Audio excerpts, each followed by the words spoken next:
tonight's show. Allow me to introduce myself. My name is Edna, and I'm here to serve as your guide for this evening. The story you are about to witness is about the evils of life. Intoxication with money, power, lust, and jealousy. And although we continually encounter these things in our everyday lives, the tendency is to simply sweep such matters under the rug and gaze through the injustice with a cup of tea. The people you are about to see enter this room have been down that hedonistic, moral low road for quite some time now. And the time to meet their demons of the past has finally arrived. And that is why she can never be a nun again. This is my master, Mr. Arthur J. Burling. He left home at the eager young age of 16 with nothing but 12 shillings and the clothes on his back. With hard work and a bit of luck, he acquired himself an apprenticeship with Wallace and Booth, a pair of the most successful solicitors in the history of common law. In 1902, he took his chances on the stock exchange, and in a moment of economic uncertainty, overtook the largest machine works in the empire, Sanford and Sons. His ego prompted a change of the name to the Burling Company, and his wealth grew as quickly as the Great War did. You ought to like this port, Gerald. As a matter of fact, Finchley told me it's the exact same port your father gets from him. Oh, father, the governor, prides himself on being a good judge of port. I don't pretend to know much about it. I should jolly well hope not, Gerald. I'd hate you to know all about port like one of those purple-faced fossils. This is the happy couple of the evening. Sheila and Gerald have come together to celebrate their engagement. They are blissfully unaware of the somber turn that the evening will take. Hey now, I'm not a purple-faced old fossil. Now then, Sybil, you ought to drink a little tonight. Special occasion, you know. Yes, go on, Mother. You must drink to our health. Very well. Just a little. Thank you. All right, Edna. I'll ring from the drawing room when we want coffee. Yes, Mom. Don't you want to stay, Edna, dear? We're having such a lovely time. Oh, that would be lovely! No. Edna's going to go and get the coffee ready. And I refuse to tell you again to leave, girl. Yes, Mom. Right you are, Mom. This is Mrs. Sybil Burling. She's been married to Mr. Burling for... Actually, she's just a pompous bitch. Well, well. This is nice. Very nice indeed. The dinner's good too, Sybil. Give my compliments to the chef. Absolutely, first class. Absolutely. Top drawer. Now, Arthur, you're not supposed to say such things in front of the guests about the help. Oh, come, come. I'm only treating Gerald like one of the family, and I'm sure he won't object. Well, I insist upon being one of the family now. I've been trying long enough, haven't I? Yes, except all of last summer when you hardly came near me and I had wondered what had happened to you. I've told you, dear, I was awfully busy at the office then. Yes, that's what you say. Now what's the joke? I don't know, honestly. Suddenly I felt I just had to laugh. You're hammered. I am not. What an expression, Sheila. Really, the things you girls pick up these days. Do you think that's the only thing she's picked up? Stop being an arse, Eric. Oh, quiet, both of you. Now, Arthur, what about a toast? Oh, yes, of course. And now, Gerald, I knew we agreed to a quiet little family celebration. Now, I'm not sorry that we're celebrating like this. Oh, it's much nicer, really. Oh, I quite agree. Yes, so do I, but it makes making a speech more difficult. Ah, then don't make one. We'll drink to their health and have done with it. No, we won't. One day, Eric, one day you shall realize why this is one of the happiest nights of my life, when you give away a daughter of your own. Now, Gerald, I want to tell you without any pretense that your engagement to Sheila means an enormous lot to me. I'm sure you'll make her very happy. Yes, sir. Oh, quiet. But now, Gerald, you're just the kind of son-in-law I've always wanted. Your father and I have been friendly rivals in business for quite a while now. And your engagement to Sheila means that we can look forward to the time when the Crofts and the Burlings are working together for lower costs and higher prices. Here, here. I think my father would agree to that. Now, Arthur, isn't it inappropriate to talk business on an occasion like this? I don't think you should. It's all wrong. Oh, I was only mentioning it in passing, really. What I did want to say is that you're a lucky girl, Sheila, and that you're a very fortunate young lad, Gerald. So here's wishing the pair of you the very best that life can bring. To Gerald and Sheila. Our congratulations and very best wishes. Thank you. Eric? All of this. She's got a hell of a temper, though. And her cooking tastes like garbage. Oh, and she takes too long in the shower. Oh, and she smells. But she's not too bad, really. Oh, wait, I can't drink to that. When do I get to drink? You can drink to me.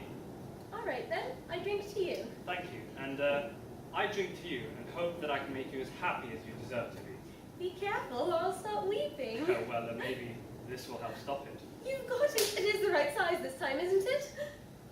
Yes, yes, the very one. And the right size this time. Ah, it's lovely. Look, Mother. Oh, Gerald. Steady on. Ah, it's perfect. Now I really feel engaged. I think it's wonderful, Gerald. Now, Arthur, if you have nothing further to say, I think Sheila, Eric and I had better go into the drawing room and leave you men to your business. Edna will be ready with the coffee. Edna? Yes, Mum. We're ready for coffee now. And for heaven's sake, girl, don't serve that muck you had me pour down my throat last night. I could barely keep from vomiting. Yes, Mum. Right you are, Mum. Now, don't keep him too long, will you, dear? The poor boy looks as though he's aged a year since sitting down at the table tonight.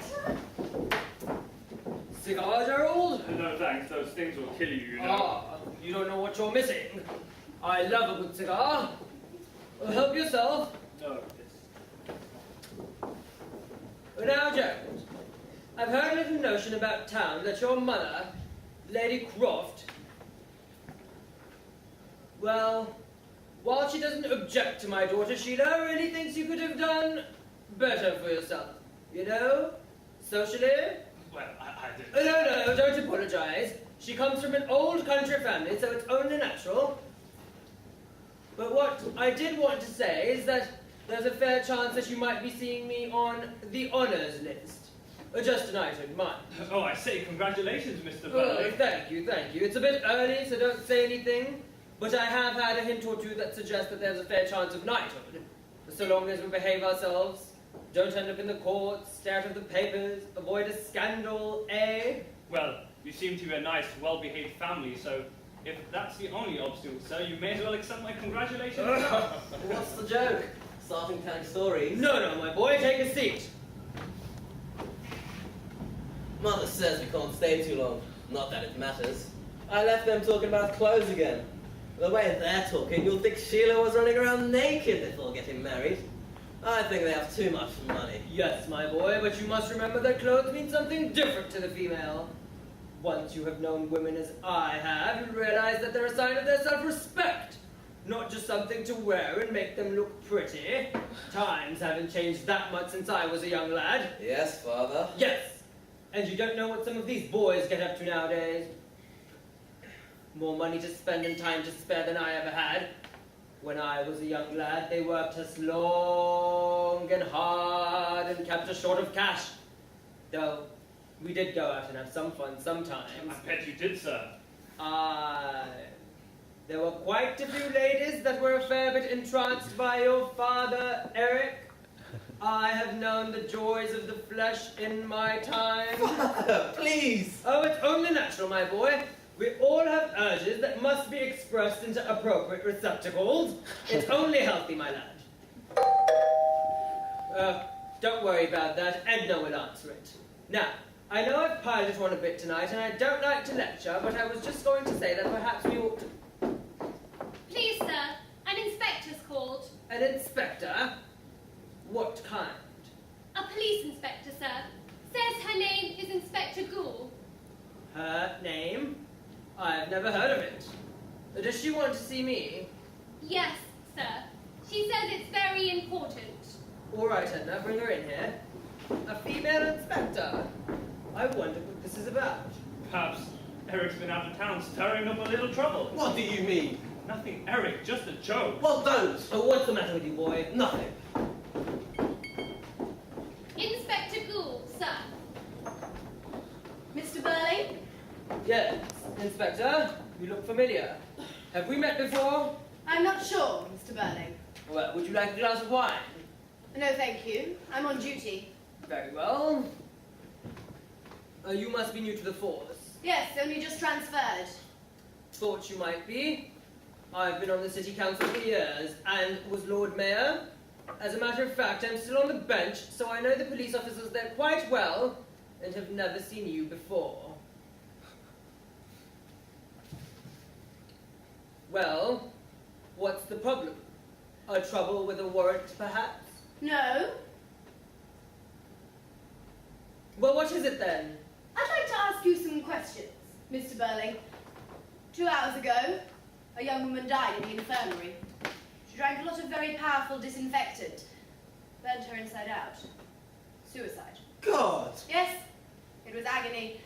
They did everything they could, but she died, of course. Yes, horrid business, but I don't see where I come into She this. left a letter and a diary of sorts, and in it, she wrote, well, like many young women these days, she used more than one name, but her real name was Eva Smith. Eva... Smith? You remember her, Mr. No. Burling? Well, yes, I do seem to recall the name, but it doesn't convey any meaning to me. None at all? No, and I don't see why you should come here, Inspector. She was employed in your works, Mr. Burling. Oh, that's it, is it? Well, I've had thousands of girls in my works. They change quite frequently. Eva Smith was a little out of the ordinary. Perhaps you'll remember her face?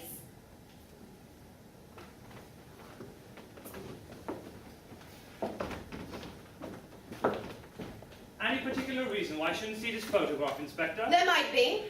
The same applies to you. I can't imagine what it must be. Neither can I. I must say, Inspector, I quite agree with that. Please do not question the way I work. One person and one line of inquiry at a time. Otherwise, there's just a muddle. I see. Quite sensible, really. I think you remember her now, don't you, Mr. Burling? Yes, she was in my employ. I discharged her nearly 2 years ago. This cannot have been the reason for her death, Inspector. Yes. It was the end of September, 2 years ago. Inspector, wouldn't it be better if I were out of this?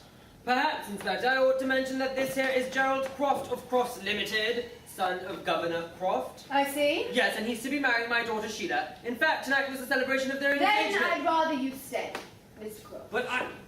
Well, all right then. Look, Inspector, there's nothing mysterious or scandalous about this whole business, at least not as far as I'm concerned.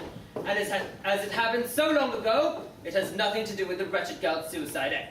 I cannot agree. Well, why not? Because what happened to her there may have determined what happened to her afterwards, and what happened to her afterwards may have led to her death. A chain of events, Mr. Burling, that starts with you.